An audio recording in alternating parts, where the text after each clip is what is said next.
après avoir avoir passé un excellent week-end en Première Ligue, être allé à Tottenham pour Tottenham-Bournemouth avec les copains de SFR, puis hier, toujours avec la même équipe à Manchester, à Old Trafford pour voir Manchester United-Chelsea.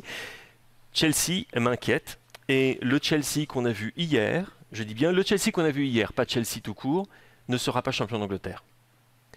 Et tu peux oublier les 4 points d'avance, tu peux oublier le fait qu'il n'y a plus que 6 matchs à jouer, et qui sur le papier sont des matchs plus faciles pour Chelsea que pour Tottenham.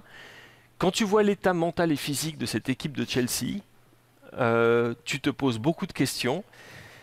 Si ça n'était pas Antonio Conte, qui est quelqu'un qui a énormément de ressources, qui est un tacticien super intelligent, un entraîneur de de grande qualité, je me dirais, oulala, ça sent très mauvais.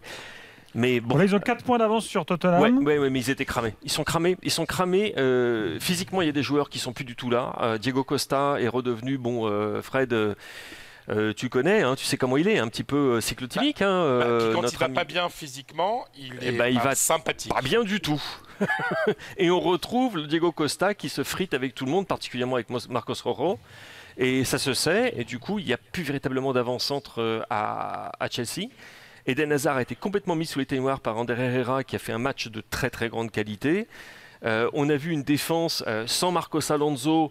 Et là, je me tourne vers Simone qui pourra confirmer que le Marcos Alonso que l'on voit avec Chelsea, c'est celui qu'on voyait à la Fiorentina, à savoir un super arrière. Oui, énorme. Et il n'est plus là parce qu'il s'est blessé à la cuisse. Thibaut Courtois s'est également blessé à la cheville. Ça commence à faire En jouant au beaucoup. basket, non, pour une pub? Ouais, c'est ça, exactement. Bien Encore joué. bravo.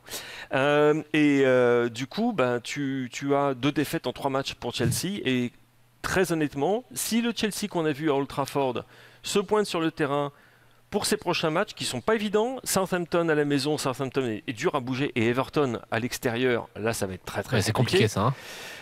Tu peux très bien imaginer une situation où Tottenham, qui par contre en ce moment marche sur l'eau, il n'y a pas d'autre mot.